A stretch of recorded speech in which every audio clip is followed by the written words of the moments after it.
Get ready for the world's greatest Arsenal podcast. Welcome to another podcast by Guns and Yellow Ribbons. Enjoy the show.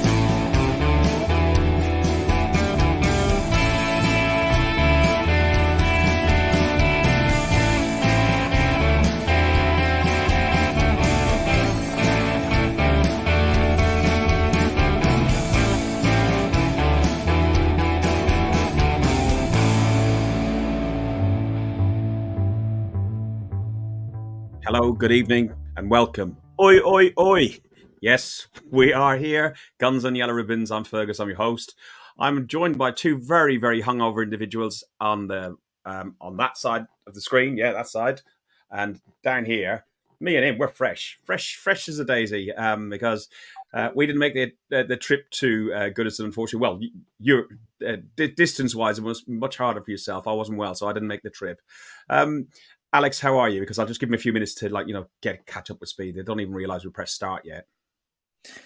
Yeah, I'm good. It's good to have Arsenal football back instead of watching boring national teams play. So good to have Premier League back, and then I'm happy seeing Dan doing so well, becoming like famous on Twitter, and Odegaard recognizing him and all of that good stuff. So been a good weekend.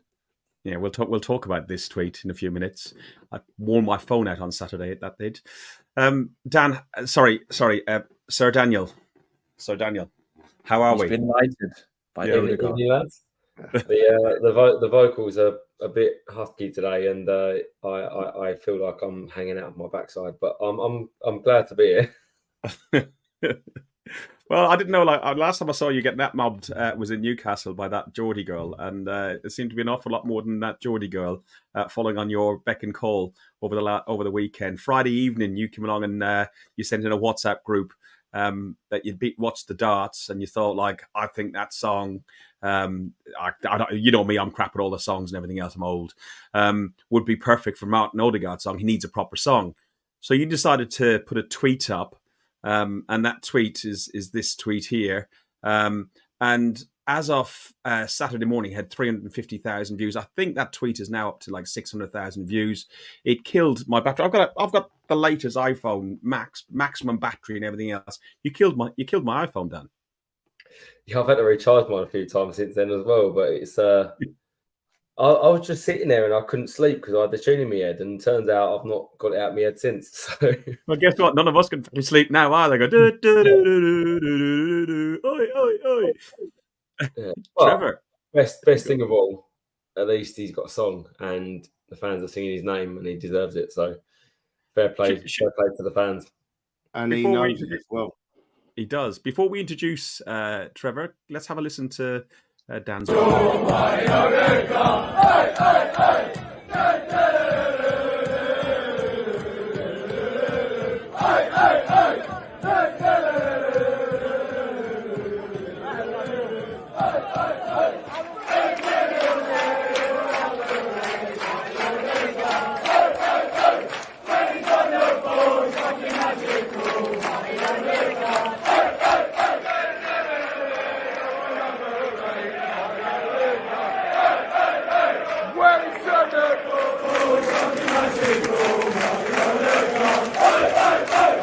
Oi, oi, oi.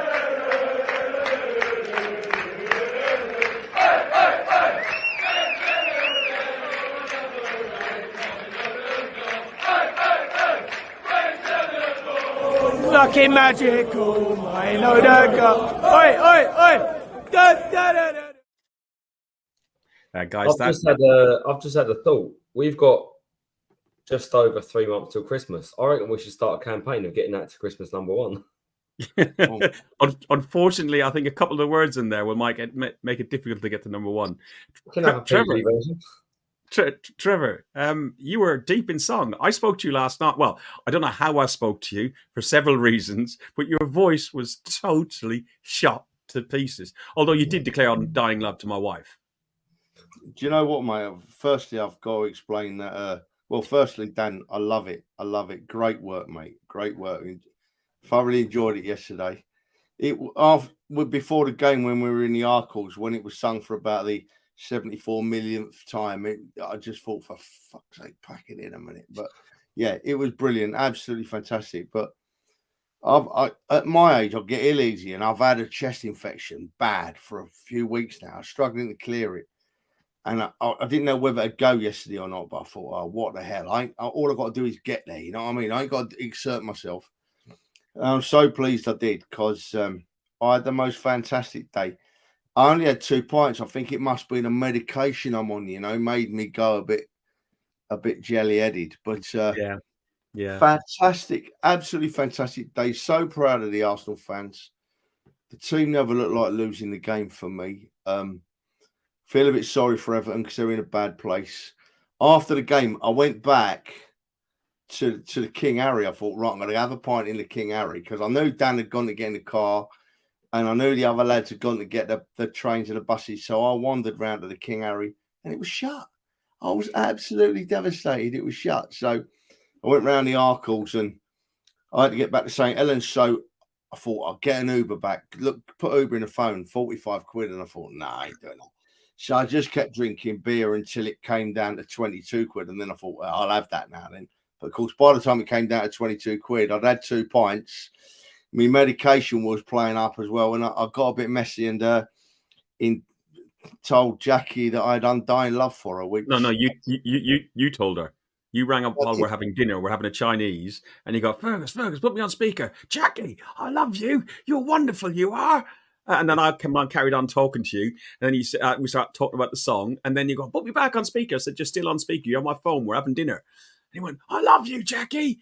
Oh, and then he told me where to go in no uncertain terms. Absolutely unreal. Listen, I'll tell you what, I was so jealous. I couldn't make it up there. I'm sticking to most of the European aways this season, at least this side of Christmas. But there's some really good photographs. There's the 2 lads there in the Arkles. I don't think you've even had a wine gum at that point, Trevor. Well, it doesn't look like it. You've not had much out of your beer, so you're looking reasonably behaved. Later on, the other lads joined up with you. That's in the concourse. And of course, the man who introduced me to the King Harry, Mark Millen, met up with you as well. Brilliant photograph of Mark. He was on great form yesterday.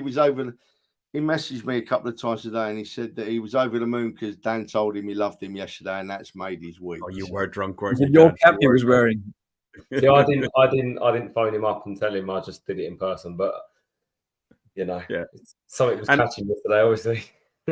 Your flag got an outing at the last game. Lyle and the boys, their flag made all the press as well. So you had I think all the newspapers had Overland and Sea, the Mikel Arteta's Army one from there. So some really, really good photographs. Look, going into this game, the stats looked in our favour. We had met 221 times. Arsenal won 110 versus Everton 60. We know what Everton have been like of this season. We know what Everton have been like for the last 3 seasons. But we also knew that we hadn't won in 10 games on Merseyside. And we went up there last year for my birthday in February, this year for my birthday in February, and it was a turgid game, Sean Dyche's first game. Alex, going into it, what were you expecting squad-wise? Because there were some changes. The first change being Raya for Ramsdale, and the second change being Havertz dropped Vieira played instead of Havertz. Yeah, I like that you corrected yourself there. But yeah, I think we spoke briefly about it on the last episode about Raya and Ramsdale. And I think Dan was quite eager that Raya was going to play against Everton, and he was right, of course. So I was still a bit surprised, but I mean, he was going to play him eventually because he's a brilliant keeper, and apparently he's been doing well in training as well. So I think we have to rethink the whole goalkeeper having a number one thing, because it doesn't seem like Arteta wants to do it like that. He even talked about switching goalkeepers mid-game as well in the post-match interview. I don't know about that one, but he definitely made it clear that. Sorry. Yeah, I actually listened to that, and at first, and in our WhatsApp group, we said I could see the benefit if there's a penalty shootout and there's a better keeper for penalty shootouts and so on, but I couldn't see tactically the benefit of doing it halfway through a game.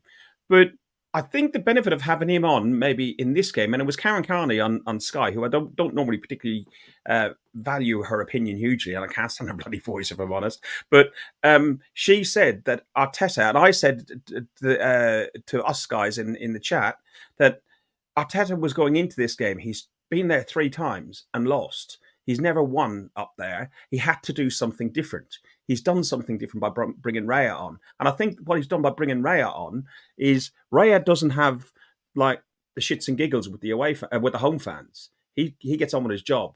And I love Ramsdale for doing that. And when he has the interaction with the fans and gives them a bit of verbal back, I think it's absolutely brilliant. And I think in Goodison, as we all know, the noise in there for such a small ground. The only other place I hear as noisy was Forest at the end of the season, last season. I think that was a good tactic. And the corners as well, I think, were part of that tactic, which we'll talk about later. Dan, what did you make of Havertz being... Sorry, are you done on that, Alex? Yeah, I'll just quickly go on Vieira. I think it was deserved that he got a start. Not because Havertz has been like particularly bad. He struggled, of course, but I think it was good that he got a rest. He's played 2 games throughout the international break. And then I think Vieira deserved a starting spot, and I think he did well as well. Dan, what did you make of Vieira's starting berth over Havertz or Trossard even? Yeah, I mean, look, I certainly wouldn't be an advocate of saying Havertz needed to be dropped because I think he needs time. But, I said a couple of weeks back that I thought if Vieira deserves a chance. And we want a culture where players, if they play well and they train well, that they get an opportunity in the team. That's the whole point of having a squad with depth and, quality and depth as well, is that they push each other to get better. And that isn't just in the Vieira and Havertz situation. The same with Raya and Ramsdale and hopefully all over the pitch. That's what we want. We want people to come in when there's an injury and be able to just make an adaptation and fit sort of seamlessly into the team, but also to make each other better. Ramsdale, for me, is still a top keeper. I think let's not go over the top and also take it out of proportion that he is a fantastic keeper. I love what he does with the club. And actually something that Trev said last week sort of hit home a little bit. His comment after was, imagine if Ramsdale watched our video, what would his thoughts be? He'd be sitting there thinking, what do I have to do at this club? And it does make you think, what does he have to do at this club? And I think for me, it's just to cut out a couple of mistakes. And I think he can do that by being pushed by Raya that will push him to either improve or his spot will be taken. So I would take up quite a lot of comfort if I was Aaron Ramsdale from what Arteta said. And if you look at the likes of Man City and you look at the likes of all the top sides in Europe, they have 2 or 3 excellent players in every position. And why can't you have 2 number ones?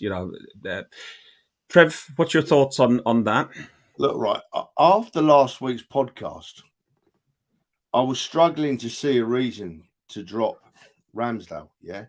And I thought, well, come on. And I believe it or not, it played on my mind for a couple of days thinking about why he might want to drop the England number 1 and bring Raya in. But the more I thought about it, the more you could make points that made it look more sensible.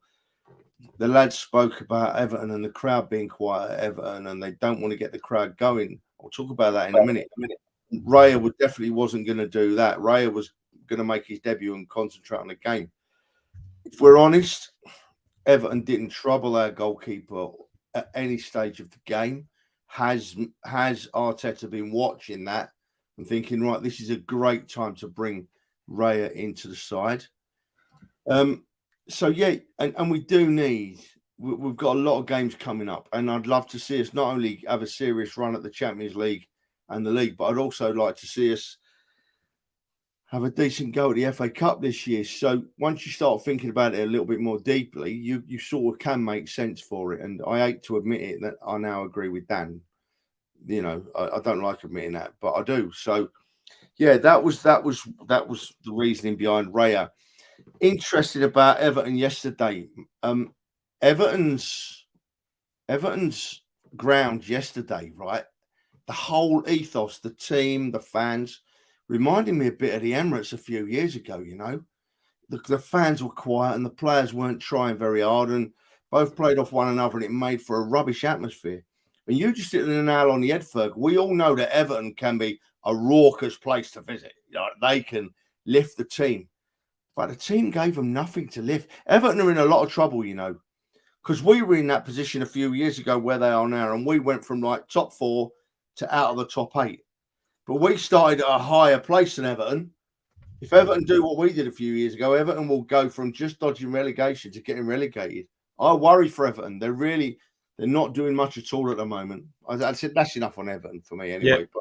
Yeah. Before we get bogged down in just like the squad selection, there was an interesting chat we were having, and this was after the team was announced, of how the different triangles that they've got working. And in the first half, okay, we'll come on to the Martinelli goal, disallowed goal, and everything else.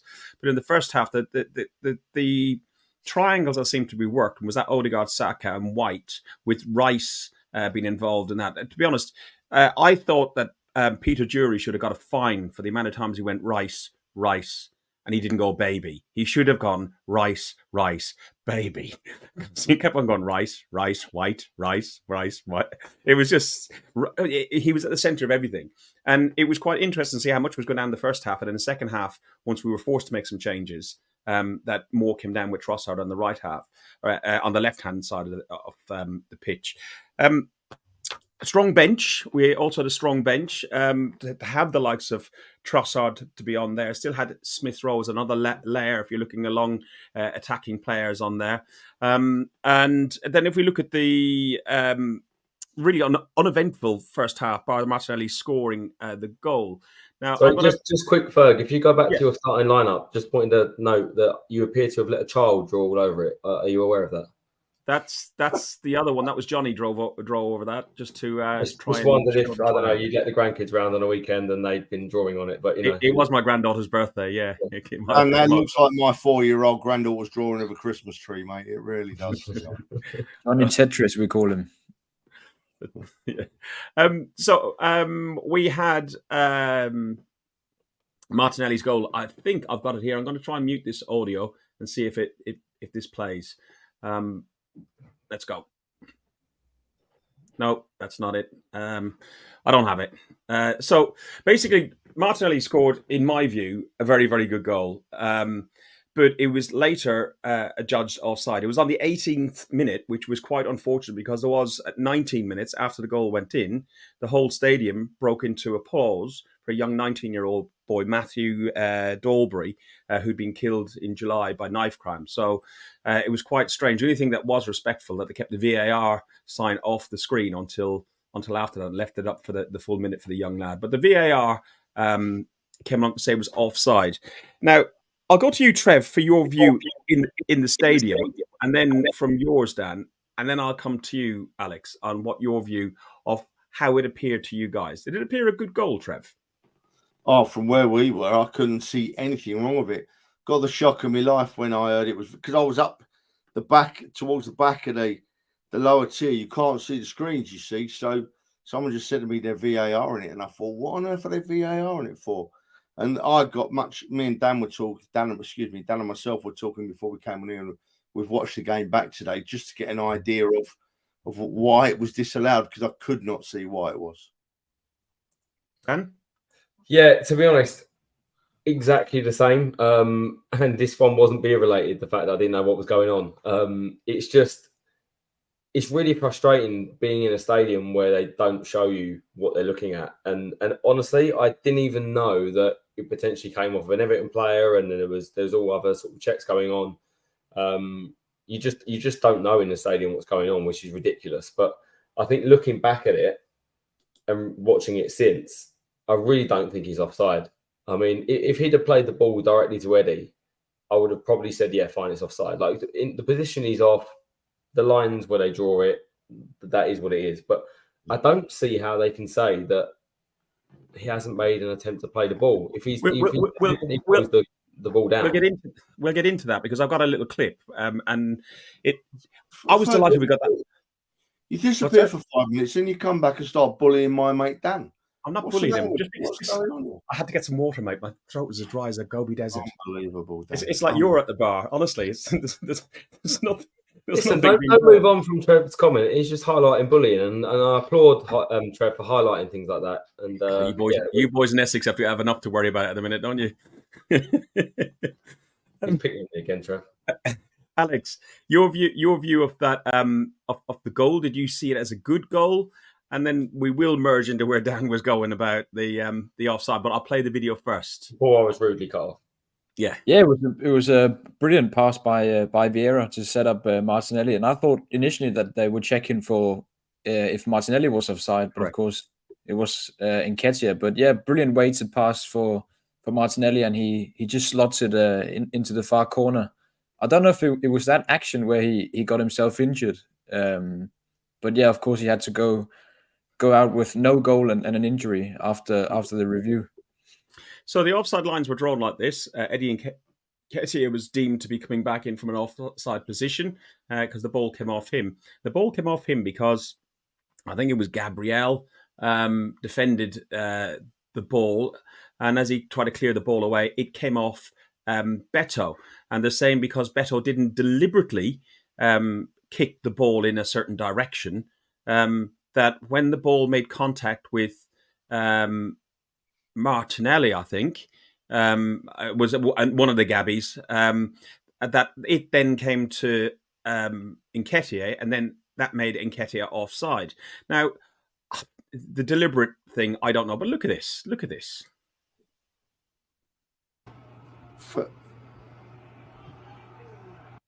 Oh no, that's the wrong one. I'm having a mare. He's interrupting people. He's not prepared. He's got no notes. He's got the wrong videos. I'm so prepared you wouldn't believe. There's vodka in that water. Don't you lie to me, Fergus Keating, my old friend. There's alcohol in that water. But I wouldn't mind. I'd have a bottle of it right now. I tell you that. It's on the bevies. You wouldn't think it was us two drinking yesterday. I'm pretty sure that you must have gone to the game, Fergus. No, you would. You know what, Alex? This is reminding me very much. Remember that time that we done that podcast when those two were out in Lisbon, and they just ganged up and just, just ruined me. Absolutely ruined me. Listen, to sum it up, right? To sum it up, and put the subject to bed with the truth, right? Is the fact that Dan and myself have got a very valid excuse for being a bit under the weather and a bit off the mark today. We've got a very valid excuse. Fergus, you didn't even go to the game looking, you're letting the side down. I don't know why you're in that top corner. I really don't at times. Trev, it's an excuse, but it's not a good one. Well, exactly. Can you switch yourselves around, Trev? Have you got control to do that? I think you should. No, I'm not doing it yet. If he disappears again, he's out of here. He's gone. Right. So this is the goal itself. Changing the subject now. Moving on again. There we go. This is the goal that goes through. Again, I think it's a perfectly good goal. And then if I get rid of that one, I'll bring up the other video clip, which I was talking about, which for me, I like the title of it, which shows the actual interaction between Beto and the ball. Sorry, my laptop has just gone on a bit on the go slow. So there we go. Have a look at this. Have a look at this and see how is he not intentionally moving that ball. Just we'll run it by one more time. Yeah. From what I listened to today, I know that actually will be interesting. Firstly, the summarisers seem to say that it wasn't. It was offside. It couldn't have been offside because he deliberately stuck his foot out towards the ball. So he's deliberately praying the ball. He's trying to block the ball. He's deliberately stuck his boot out. And when they put that one to bed, they sort of moved the goalposts a bit and said, yeah, but he's deliberately stuck his foot out, but he didn't deliberately deflect the ball in that direction. So, wow, how have they dug that one up? Where have they thought of that one on the spur of the moment to disallow what for me is a perfectly good goal? Because if you're going to take a word like deliberate and say it has to be deliberate for it to be offside, then if he's moving his foot towards the ball and trying to block it, it's deliberate. So, Trev, the example I had in my head, and I might have got it wrong, don't kill me because you two have been bullying me already, but my example was if Ben White's coming up against a striker and he's putting his foot out to try and defend against a goal, and the striker kicks the ball against him and it goes out for a corner, he hasn't deliberately kicked it out for a corner, so therefore it shouldn't be a corner because he didn't deliberately do it. Am I stupid?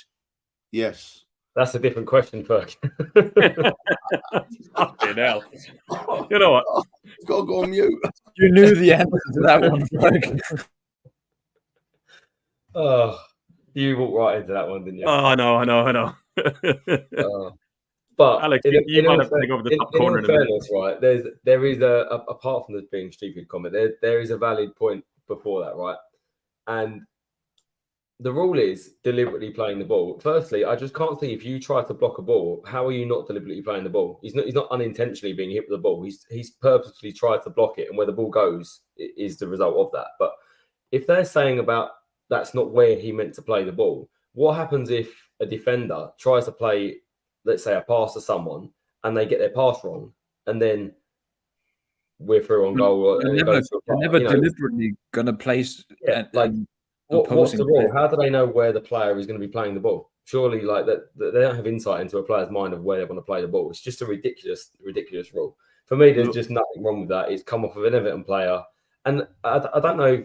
I can't remember the year, but I remember actually an Arsenal-Everton game at the Emirates where we'd played like a pass somewhere, and it had come off of someone. I think Zaha had scored. Not Zaha, sorry, Saha. Louis Saha had scored for Everton. There's just no consistency across the board anywhere on things like this. But I honestly believe this will be something they come out and apologise for in a couple of weeks' time. I agree. Right. At the end of the day, Ferg, look, Trulls, right? Trulls, who normally is always pulling me up and putting me right on his podcast, Trulls agrees with me, right? So it must be right, because it's not often Trulls agrees with me. Thank you, Trulls. Top man. Guys, the only other significant thing that happened action-wise in that first half was Decore went and tried to dive for a penalty. VAR got that correct. But the one thing that I was surprised at, and I'm really getting sick of it, is Gordon's tackle on Saka. Now, have a look at this one, Alex. This is the right video clip. It's a nasty tackle. You don't get the close-up, but you get the idea. Yeah, I think if I'm not wrong, I think it's Mikulenko, their left back. Okay. But yeah, it was just he came a couple of seconds too late, and the fact that it wasn't even a free kick, I was in shock. I was screaming at the telly because like when you see it, it's clear and obvious. It's a hard tackle. He comes in too late as well after Saka's passed the ball. It's a clear yellow card and a free kick. So yeah, we've said it before. We talked about it. At least a yellow card. Yeah. I mean, the fact that they were even checking it for VAR for a red card when it wasn't even a free kick. So that says quite a lot. But I mean, we've been crying out loud for more protection from the referees for Saka, and again, this just shows that they're not giving him the proper protection. Yeah. Yeah. Trev? No, just agreeing with Alex, mate. It was it looked a bad one from where we were in the stands. I thought to myself, oh, that has got to work. That's dangerous.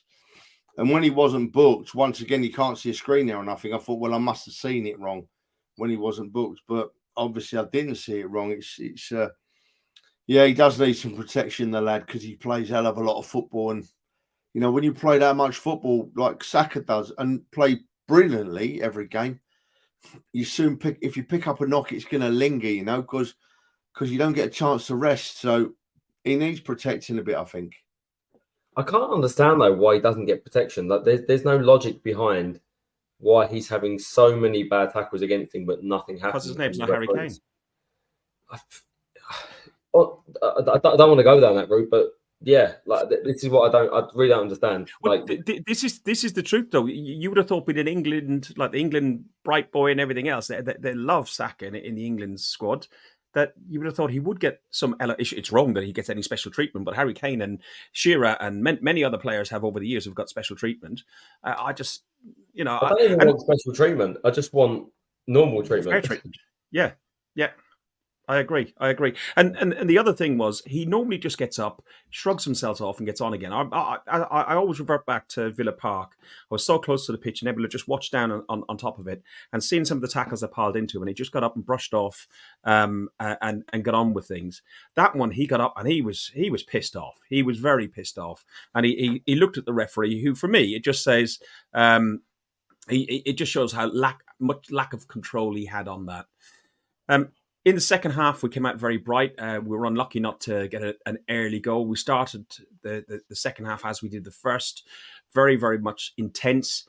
And we had, I don't think I've got the stats up of the number of corners had, but I think we had about 16 corners in the game. And each of the corners had two men on it. Now, I know I alluded to what Karen Carney said in her punditry. Alex, what did you make of this two people on the corner? Because, okay, Martin Odegaard is not a tall player and Saka's not a tall player. They're not the ones who are ideally going to kick it head it in the back of the net. But you want as many people in the box as possible, don't you? Depends on what you're trying to do from the corner. And they, as you said, they kept doing it where they were trying to have two players against one Everton player on the edge of the box. So they'd play a pass, and then the other one would be completely free, and they'll create sort of an overload on that side of the box. And when we scored the goal as well, I think there was 6-7 players on that side of the box, which created this overload and played Trossard free. But well, we've talked about it before, but he's clearly made a difference on numerous occasions. Nicholas Jover, our our set piece specialist, and you could see when the goal went in, they were all looking at him and clapping at him. So I think it's something they've definitely been practicing.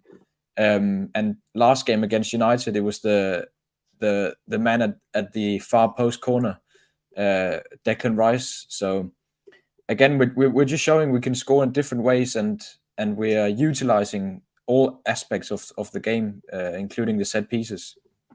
Yeah. Sorry, Albert's comment, Rule 11. What's that Rule 11 of the rule book of how to disallow Arsenal goals? Because it's just... I don't know, Dan. Hang on, I'll phone the FA and ask him. I don't know. God, he's contrary. He's got a sore head. he's switched sides now. He's on Fergus' side now. No, I'm not. Trust me, never. Look, right. I've seen some stuff on social media today about the corners, and what they said was right in a way, because we are now quite a tall side, right? We're quite a big side, but we seemed to be working our corners yesterday in a way where we were going to try and pull players out of the box and make a bit of space on the edge of the box and score a goal, which is exactly what happened with Trossard's goal. You know, we moved it around, pulled them. Instead of trying to cross it into that crowded area, we were looking to pull players out and make a bit of space on the edge of the box. It worked. Trossard scored. Why we were doing that, I don't know. As for taking the time to take the corners, we'll do that. I just put this up just because I just put this up just to try and demonstrate the corner more than anything else. But yeah, it's taken 26 seconds on how long it takes for somebody to take a corner, where there is for a goal kick and there is for a free kick. And penalties. There are time limits in the rule book. There is no time limits for a corner, which was it was interesting to hear. I'd not heard that before. Ferg, I'm going to word this in a way that won't upset our Alex, right? In that they decided to highlight that we were taking a long time at corners, and they sort of turned it round into a tactical conversation, saying that we were probably doing it on purpose. But the fact of the matter is, the statistics show, and I'm being careful here, Alex, the statistics show that we weren't taking any longer than most other people take with their corners. You see, that is from when the ball is placed on the corner flag. So that's a little bit different for corners, but it's like 7 or 8 seconds more. So it fits the remit that we weren't taking any longer at all. About the same. Alex, it's a lazy media narrative, by the way. I think Arsenal at 0-0 time wasting is ridiculous. I've never heard such nonsense in my life. When we're on top, Dan, when we're all over them, nonsense. Media bias, talking a load of crap from Gary Neville as usual. I think after the game in the post-match, they were talking about it, and I think the narrative they were trying to push with us taking a bit longer time with the corner was that it was a tactical move, and it sort of threw Everton off. But yeah, you could see today, or I think it was today when they put up the social media post, they were clearly trying to gauge engagement about Arsenal time wasting and the way they worded their tweets and with the emojis as well. Well, But the thing is, if Arsenal were really Yeah, no. time wasting, why did we only have 4 minutes in the first half and 4 minutes in the second half? Where if you we're just not have to look at time wasting when it's 0-0. no, So, yeah, exactly. Why? There's no reason for it's a time wasted 0-0. And if you go down to N17, they had 12 minutes and even longer. Okay, we've benefited from that ourselves at the Emirates, and and we've benefited in different games. But it's the lack of consistency the way we went on. You mentioned the height of our pack, that our squad that we got now. The substitutions that were made is Eddie and Jesus, which really changes to help the impetus, because Eddie, I think, struggled to find his feet in the game. But later at 80 minutes, Tommy came on for Zinchenko, and Havertz came on for Vieira, which gave us a lot of defensive bulk in the box, because I was expecting a bit more of an onslaught from Everton. Dan, what did you think about those substitutions? Yeah, we've highlighted this a couple of times about how much of a tall side we are nowadays, but I think the short corner routine still showed, how big a side Everton are, and I think we probably felt that if we put the ball in the box, that they would clear it and deal with it quite easily, which is probably why we took short corners. But yeah, I think when we make those substitutions, I think it wasn't Eddie's best game, probably due to the low block from Everton as well. We didn't really get involved in the game much. A bit like we mentioned last week, he's great as a fox in the box, but needs to be more involved in link-up play. And I think Jesus, when he came on, was just a bit more, sort of bit better movement, got on the ball a bit more. And Tomiyasu just seems to be sort of man of stability at the moment, coming on at left back for Zinchenko. We want to sort of change tactics and not invert as much in a solid back four. So it's just good to see us have options. But I did want to just mention one more thing on Sky Sports that I think we need to sort of address and hopefully doesn't happen. But Sky Sports having that narrative on corners and how long it's taken us, and is it a tactic from Arsenal, and all this sort of talk around that. It wouldn't surprise me now if next week the referees crack down on Arsenal and say, you need to speed up at corners. And I wonder if we get a booking against Spurs for time wasting at corners. It really wouldn't surprise me, but it's a worry that something like Sky can put that out there and potentially influence referees and what would happen in a future match. And it wouldn't surprise me if that happened. Dan, you're absolutely right, mate. You've only got to look at what Sky. It sounds like we're picking on Sky, but it's actually factual. I am. You've only got to look at who Sky currently put on a pedestal all Saturday afternoon, and let's talk about football. Possibly the second worst referee I've ever seen officiate a game of football is now being paid by Sky to tell us what should be done. The man who has openly admitted that he didn't look at something he knew was wrong because he didn't want to get his mate in trouble. It's a massive can of worms. We touch it every week, don't we? This referee business. You're right, Dan. Well, I'll tell you what it was a really strange experience for me, Trev, because last season I'd done nearly every game home and away, and as grueling as it is, it's such a great way to watch football. Okay, you miss half it and you have to watch it when you get home again the next day with a serious hangover like you two did. But it's absolutely brilliant. And it was soul destroying to sit on my own on the sofa watching the game on Saturday. But from everybody, all our friends and everybody else in the chat were saying how good the Arsenal away fans were. They didn't stop singing from minute 1 to minute 94 or whatever it was. They were singing and singing and singing. I heard Trev's voice last night, and I haven't spoken to you yet today, Dan, but I know what our voices are like, and I know what they'll be like next week. But Alex, I don't know if you watch the Sky feed or if you watch a different one, but the way they adjusted the microphones to make it sound noisier from the Everton fans, and I could hear the Arsenal fans singing very faintly in the distance, but you couldn't hear them. Before you go to Alex, Ferg, just to add something to the context of what you're going to ask Alex, don't forget, not only was we loud at Everton, Everton is one of the most difficult grounds in the country for the away fans because you're split onto different levels. You can't interact with one another. It's a rotten old stadium for away fans. And so the effort from the Arsenal fans yesterday was twice as good as people think it was. It was amazing. And there was comments on TikTok with some fans and Everton fans saying that the Arsenal fans are the best fans I've seen there in a long, long time. And we had that in Newcastle before as well. Fergus, the game was on Sunday, not Saturday. Yeah, thank you, Arnie. It was just well a long said, game. Arnie. Well said. Good to have someone else keeping an eye on that as well. Yeah, good. Arnie, we're not guys. I messaged Arnie what pub we're going to before the Burnley game. We're now going to a different pub, Arnie. Sorry, too late. I'll let you know, Arnie. I'll let you know. But no, it just really annoyed me that they mess with the atmospherics of a game and change the whole narrative of game. And I remember when we were at Anfield, I was just going out to get the beers because Trevor wouldn't. As Xhaka made that tackle, and everyone said, "Oh, it was Xhaka's fault." That the whole game turned at Anfield and we end up drawing 2-2 because the noise at Anfield. I'm sorry, I didn't hear that huge roar that everyone was talking about watching on Sky. It didn't sound like that in the stadium. And I'm fucked off with it, if I'm honest. The whole game... It didn't, Ferg. It happened when they scored. It was just, again, another lazy narrative that people keep saying. Honestly, it is what it is. But I am glad you said you heard us faintly in the background, because when I rewatched it, I couldn't decide whether that was on the sound or whether that song was still in my head. So at least I know it was.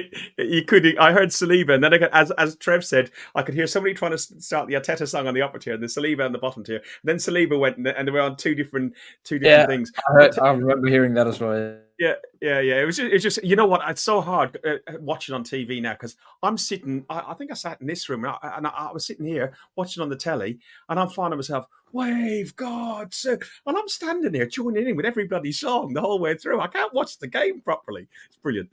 One of the things that wasn't made a huge deal about was this. Everton fans leaving, and it was like poor Everton fans. They must feel like they're down in the dumps. Not like plastic fans leaving the Emirates. Again, crap narrative. Absolute crap narrative. How many more of them compared to what left ours, by the way, as well? Yeah, exactly. I thought they were only going to show Arsenal fans. Yeah, I know. Boys, I can hear something in the background. That's probably in my head still. What's that? We're trying to find the bit we want to listen to. That must mean we're moving on to. I can't fast forward it, Trev. It's just the bit that it is. So, you've got all the same controls, mate. You can take over if you want. I think we need to, boys. Honestly, I think we need to vote. Boys. I've took over. I'll tell you what. I'd love to have the controls. No. His ego is big enough without doing that to him. God, what's happened here? My screen's all funny now. Oh, it's okay. You just pinching. So we have going back to the Emirates after a long 6 years. I am so looking forward to this on Wednesday night. I'm not even having a beer on Wednesday night. I'm driving down to the game, but I don't think I need a beer. I'm going to be that excited. Dan, what time are we getting into Block 5 for? I mean, sorry, before I say what time, I just looked at Andy's comment. I do like that. You took 26 seconds to play the music, bro. Jinky, behave yourself. That's a good narrative. That's a good narrative. Yeah, I do like that. Well, what time are we getting there? I think I'm probably, 6:30, something like that. So we've got an hour and a half pre-kickoff. Try and get some songs going again. Yeah, I can't think of what song we might get going. Any song that anyone wants to sing? Anyone the fans will sing, that's what we want. Well, there's one song that's banned, especially on Wednesday. We can have that on Sunday instead. So what are we hoping for on Wednesday? So we got PSV in the Champions League. Last time we played them was in the Europa League. They beat Rangers to qualify through into the Champions League proper. Do we start here? We can continue the debate about Raya and Ramsdale. Dan, is this the rightful game to, if you're going to have to drop one, is this the rightful game to let Aaron Ramsdale have his place. He's done his time. He's been with us for a year. He's got us to the Champions League. He surely has to be the starting keeper for the Champions League. Yes, in my opinion. To be honest, look, I stand by my comment that long term, I do believe Raya is the better keeper at the minute and will be number one. But you have to let that happen. And at the moment, I don't think Ramsdale has done anywhere near enough to be dropped as number one. So for me, Ramsdale is still currently the number one. And I think that's probably pressed home a bit more by the fact that Raya has started against Everton. Because I think had Raya being the cup keeper and Ramsdale being the league keeper, Raya wouldn't have played that game. But I think he's played Raya in the game against Everton, knowing that he wants his strongest lineup to be playing in the Champions League. And that includes, at the moment, Ramsdale was number one. Trev, do you disagree? Mate, do you know what? I'm giving up trying to second guess Arteta because you can't. You never know what the man's going to do. The amount of times he's done something like, for example, left Gabriel out the first 2 games of the season. Who saw that coming? He just does things that you don't expect to see, you know. So I haven't got a clue. I see Raya yesterday, and he had an easy game, yeah, but he looked full of confidence. But I do have every sympathy for Ramsdale because, you know, we're all used to seeing players drop because they let the side down or they don't play so well. And that's not the case with Aaron Ramsdale. So, but as for naming who's going to start, Ferg, I ain't got a clue, mate. Hopefully, whoever Arteta thinks is going to win us the game because we need to get off on a winning start in this Champions League. We need to win at home on Wednesday and get us off on the right foot. But as for who's going to play, your guess good as mine. You know, that's a very good point, though, Alex, that Trevor makes, is managers must be looking and going, you know, well, Ramsdale's gone, oh, no, Raya could play. Jesus is definitely going to start. Oh, well, Eddie could start, you know, and, you know, Havertz will start. No, it could be Trossard. No, it could be Vieira. So there's so many different, you know, do you start Partey? Do you start Jorginho? Do you start Rice? Or do you do Rice and There's so many different combinations that we've got now with this squad. And we weren't in this place 12 months ago. I know we weren't in the Champions League, but squad-wise, we weren't in this place. We had so many different, different pieces that we could play in different places. Yeah, I think this year we have a lot of tactical flexibility compared to last year. I think last year the starting 11 sort of named itself, and this year we can set up in different ways with different players. And as you said, it just makes the opposition's job a lot harder. And we've got the ability to change during the games as well with different players. And I think Trev, you hit the nail on the head with the goalkeeping comment, because I think I think we have to get used to Arteta playing whoever he think is going to win us the game, and if he feels it's Raya on Wednesday, he will play. If it's Ramsdale, he'll play, and I think that's the case for all of the team. I think that's what we have to get used to. That there's no given spots, even Bukayo Saka. I think that's the sort of environment he wants to build within the team. And if a player makes himself sort of deserve a spot, he'll be rewarded, and that's what we saw with Vieira as well. I think you've gone wrong with a Saka comment now, Alex. I agree with the sentiment, but if there's one player that's guaranteed in every single starting 11 when you need him, it's Saka. He's probably the one player that we can't replace at the minute. I think if someone gets injured, him and Declan Rice and Saliba, those three. Yeah, I agree, but I think we do have replacements for Rice and Saliba, but they're not as good. And I think we definitely don't have any replacement at all. Well, you got Nelson that could come in for Saka, but it's nowhere near the level of even Partey for Rice or Jorginho for Rice. Seeing Rice already, and we're only 5 games in, you can see the quality he is. I watched him until at West Ham, but you know, we didn't watch him as intently. And I think even the West Ham fans that I speak to are saying he's already better. And he's said himself he's learned so much more. So, yeah, I don't think Arteta or Garlic or Edu or whoever, that was the area for me that I wanted covered. We don't really need this. Well, we would like a centre forward, but it was that cover for and competition for Saka as well. Because, as we said earlier on, he gets the absolute hell kicked out of him. Dan, a final question on this one, and then we'll look at the Northumberland derby briefly. ESR, is this his opportunity to get into this? He's named in the Champions League squad. Would you start him in one of these games? Would you bring him on in one of these games? I worry for the kid. No, I don't think the Champions League is his opportunity, because I think the Champions League is a place for our best players on the best stage. That's what we've been fighting to be back into. And you don't give people run outs unless we're qualified, in my opinion. But I'd say more an opportunity for ESR right now is if Martinelli is out for a few weeks, then maybe that's his opportunity. But I do stand by that.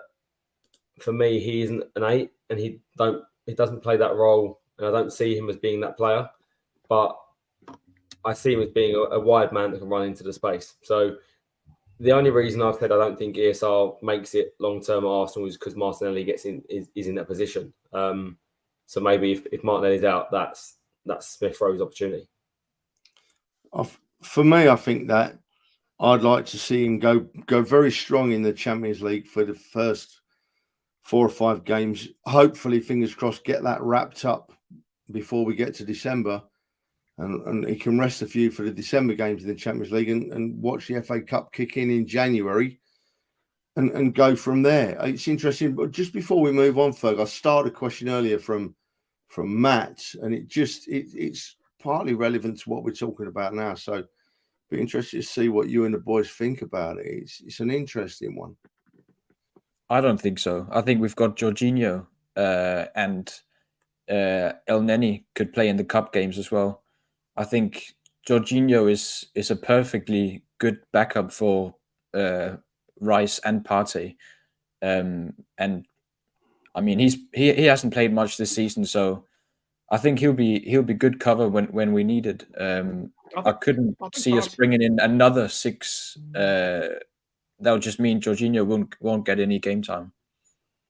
I think Partey will be back probably for the Northumberland derby, because that's when they said he could be back. Whether he's fit and ready to play the game, who knows? He might be on the bench, but I probably wouldn't risk him unless we had to, and I'd play Jorginho ahead of him, and then maybe keep him going into what's our game after the Northumberland derby? I think we go away to Bournemouth. He could play at Bournemouth away or something like that. So there was another one in there. A question in there from Lee, and then we'll go on to the Northumberland derby. I'm conscious that we're trying to cram a lot into this one because we try and get everything in on a Monday night. And Lee asked, what do you think our best performance was so far this season? No, I think that's a difficult. That was the best performance, not what was the best performance. Do you think that was the best performance? Oh my Lord! I was probably, I'm dyslexic, mate. I was probably going to say that probably was just to get the hoodoo off her back. That was one of the best performances. But I think the performance against Man United was outstanding as well. You can't. I don't think, with the greatest respect to Everton, I like Everton Football Club. I do like Everton Football Club, but with the greatest respect to them, they were that poor yesterday that I don't think we can judge our performance against that type of opposition. Ask me after we played the Tottenham game, when we're playing a team that's a small team still, but they're slightly better. Ask me then. But Everton really were poor. They really were poor. And I don't think you can judge our performance against a team like that on how good it was. We did what we needed to do. We were the better team all game.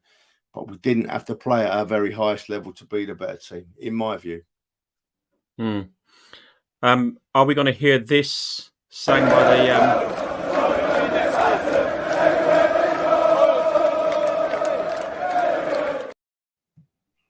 I'm not going to play too much of it. Are we going to hear something like that? What are we expecting for the Northumberland derby? The pundits go by the narrative that we're talking about with Sky Sports and everybody else. They're trying to make it into the biggest game of the season so far. For us, it's one of the bigger games because it's a local rival. But as we said when we were previewing the Man United game, it's actually a bigger game for us as Arsenal fans. And I think the football quality over the history over the last 20 or 30 years. Very much the same thing. Who do you start? They've got no Harry Kane. Trevor, every time you say Harry Kane, he gifts them one goal already with a penalty. So, do we have an advantage already against North London's Middlesex's worst? Who was you asking? You. I Me? said Oh, Kev's not here. There's only Trev. I can't blame Kev tonight. Unbelievable. No. I think that if I'm honest, that lot look a better side without Kane this season. They look like it's opened opportunities for other players to play the game. But looking at what they've been doing and needing a lot of luck to beat Sheffield United on the weekend, and I'll be disappointed if we don't win the game. I'll be very disappointed if we don't win the game. If you look at the squads, you know, we're stronger in every area now. We're stronger in every area. The manager, I love what Postecoglou's done before he went there, and no reason to think he's not going to do a good job there. But it's a massive job. I don't think anybody can do it. Look at who they've had there who hasn't been able to do the job. They've really employed the best managers on the planet, and they've dragged their managers down to their level. They haven't been able to do anything, you know. So hopefully that continues. I hate this game on Sunday. I hate it more than any other. I just want it. I hate the stress. I just want it one over and done with, get away and let me get on with enjoying my football again, because I don't enjoy the game. I don't enjoy it because I'm just nervous all the time. I can't handle it when we lose. I just disappear for a week. So get it won, get moved on. We should win it. Fergus, I don't know what else to say.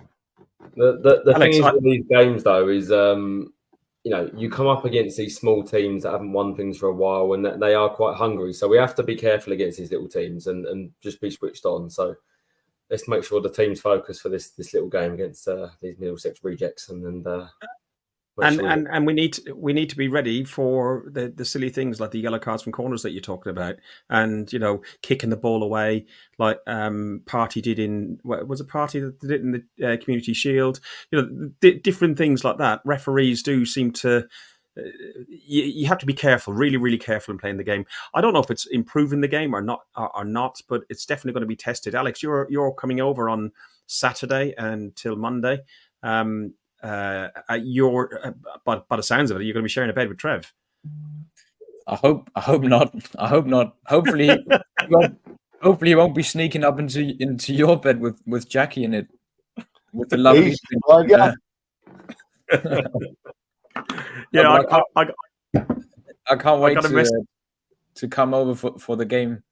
It's always special with the North London derbies, and I think I've been looking forward to it extra much this year because they have got a manager who wants to play positive football. They haven't had that for a long time, Spurs, but I don't think they've had a real test yet.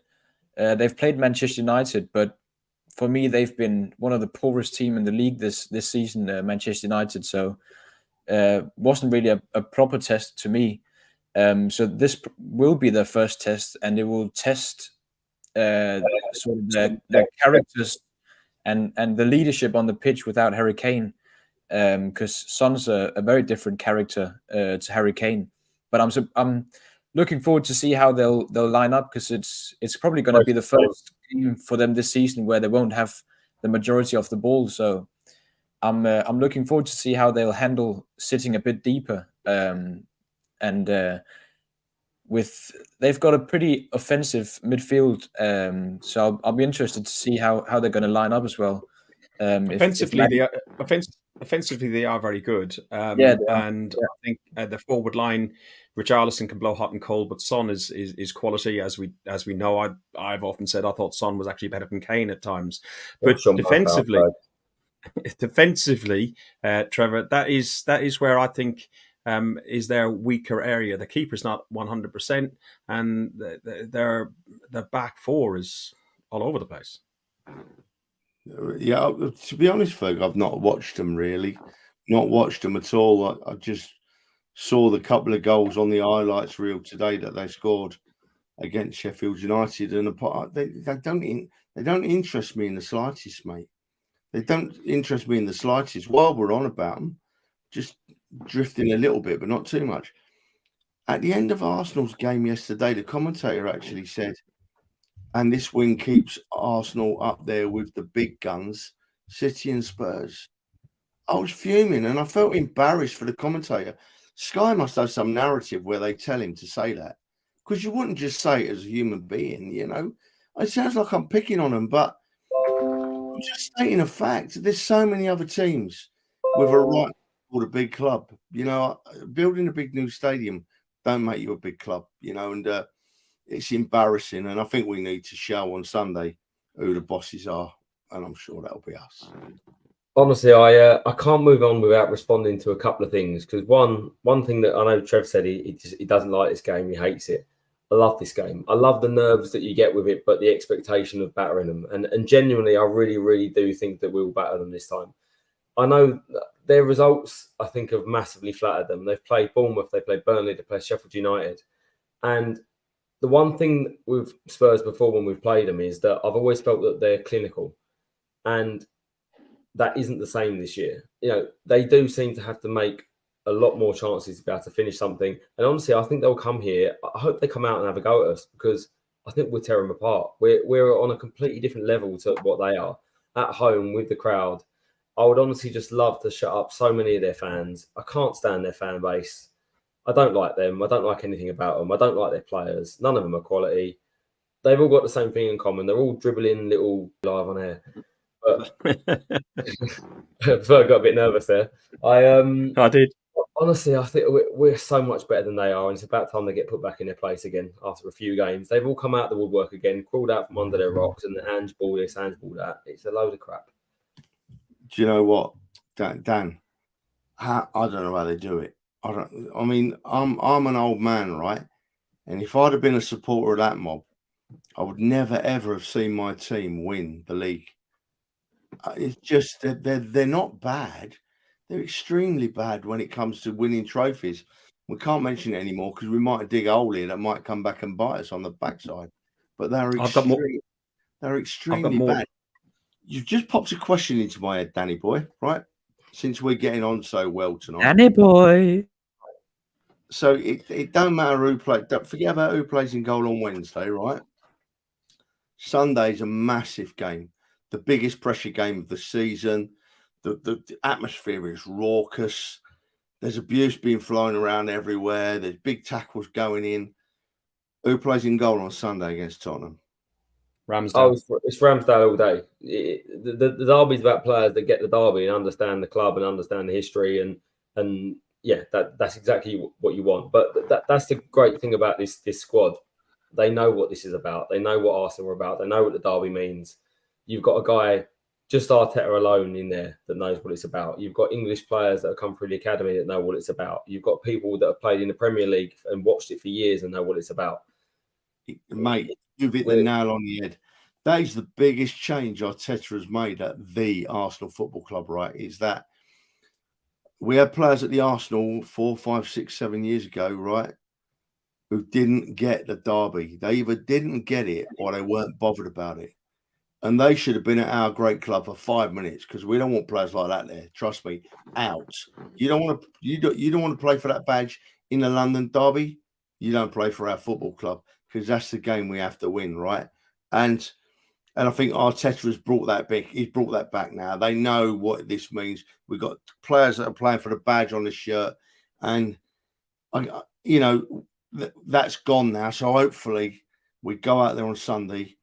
And I think Ramsdale should play in goal. So that probably means that Raya will play knowing Arteta. Who knows? But we've got players that know how important this game is, right? And they're going to go out there and give everything. And that's halfway to winning the game, mate. That is halfway to winning the game. Some news on the PSV game. The stadium will be open at 6 o'clock for us normal people. Not, I think it's a half hour earlier for club.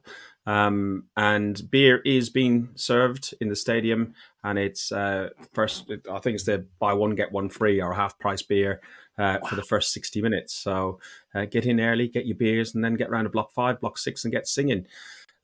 Guys, we've just gone over the hour mark. We've covered 3 games. I thought we've done really well, and you guys have done very, very well considering.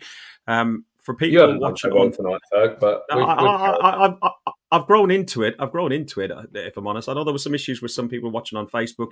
The connection wasn't great. But hey, listen, stay over here on YouTube. And while you're over here, click on the subscribe and the little notification one so you get informed of us coming live every Monday at 7 o'clock. I don't know if we'll get another one in before the Northumberland Derby on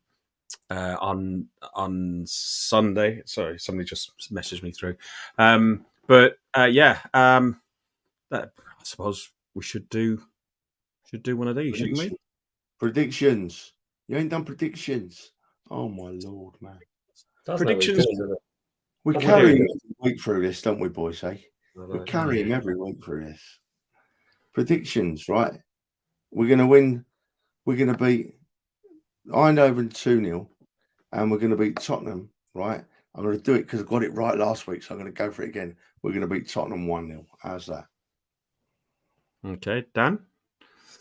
Tight game against PSV. They're a very, very good side, so I'm going to go for 2-1. And we're going to beat Spurs 4-1. Wow. Oh, all right. Oh, Dan, I hope you're happy. You'll make me very, very happy. And I'll be very, very drunk. Yeah. I think that'll be happy anyway.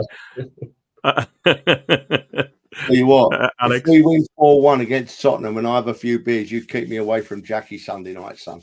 Oh, you behave yourself now. Now, honestly, you behave yourself. She'll watch this back. You know what? I'm actually going to clip that. I'm going to clip that. That's bad, Trev. Alex, That's bad. Alex, he's gone in your room. He's not gone in this room next door. He's gone downstairs in your room. I'll go with a bit of a bold one. I was at Munich the last time we played Champions League, and we lost 5-1. So I'll say we win 5-1 this time against PSV. And then I'll go with 3-1 against Spurs, like the last 2 times we've played them at home. So hopefully we'll repeat it. Okay, I'm going for 2-0 against PSV. I'm hoping that we're a better side than we were when we played them in the Europa League. We play a stronger selection of players as well than we would have played in the Europa League. And for the Spurs game, we can't keep a clean sheet at home, so I'd love if we did. I got 2-1 to the Arsenal, nervy.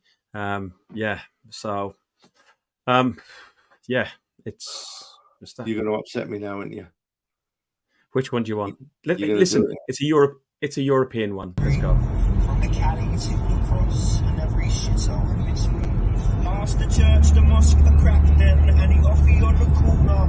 See the brasses from the brothel that pretends to be a sauna. Watch the bedlam in the bookies, see the winners and the losers seeking solace from their sorrow in the local battle cruisers. Through the madness in the market where with faces turn to greet ya. Hello governor, how's your mama?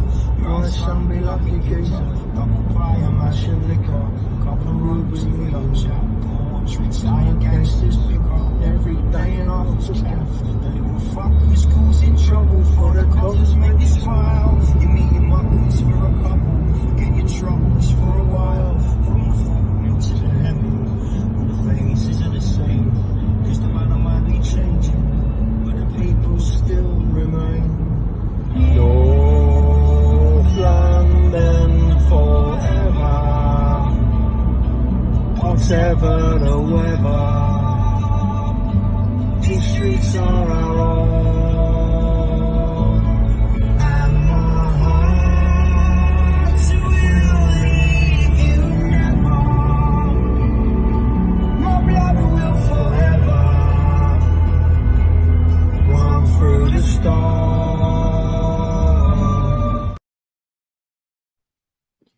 I haven't finished on the wrong song, Dan. I haven't finished on the wrong song. There's only one song to finish on today, isn't there? It has to be one song. This has been in my head since Saturday. Here we go. Well,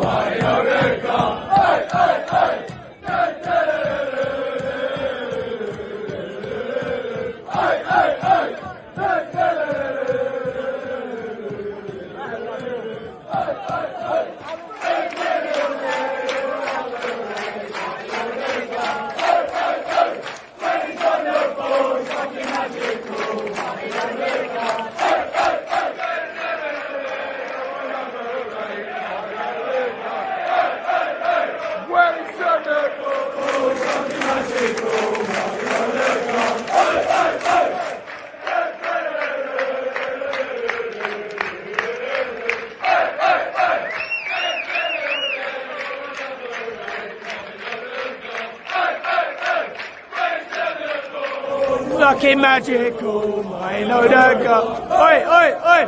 Da, da, da, da. Boys, you have been watching Brilliant. Guns and Yellow Ribbons, Oh, an oh, Arsenal yeah. podcast. I've got to make you laugh, Ferg. It's just brought it back to me because I'd had like 2 pints when we left the ground. You're staying, and them young lads that had their shirt off with their 6-packs. I shouted out to them, "Oi, put that away until you can match this," and lifted my shirt up. Right, we had a laugh from start till finish. From the moment I went in the pub and met Dan yesterday until I somehow got back to St. Helens last night. I ain't got a clue.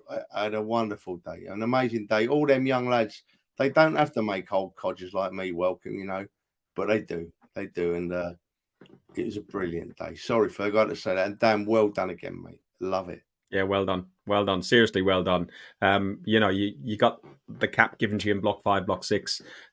Clock end, Ben, who's down with the Ashburton Army down the clock end and everything else, has said as well how well you've done. I know there's myself, Reece, Dale, and everybody else to help you out, but you're the guy in the middle who stands there and at first it feels like have to make a fool of yourself, but all of a sudden everyone's going, no, I'm enjoying this, and they're all jumping in, and we have one of the best atmospheres. I took my brothers to the game and they went, wow.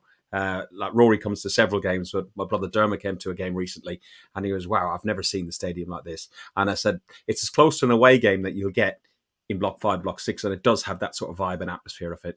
Okay, it's a bit more drunk at an away game.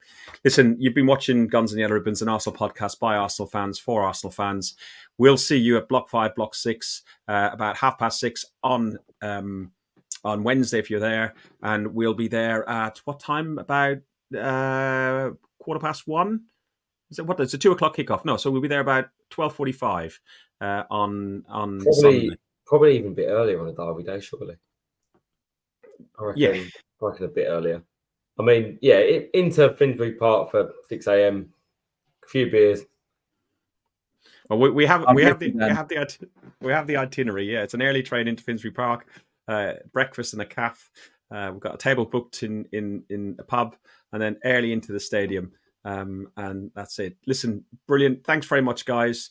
I don't know where that last 15 minutes ever comes. I always try and close it just before an hour. But hey, Trevor talks. Up the Arsenal. Fuck the Spurs.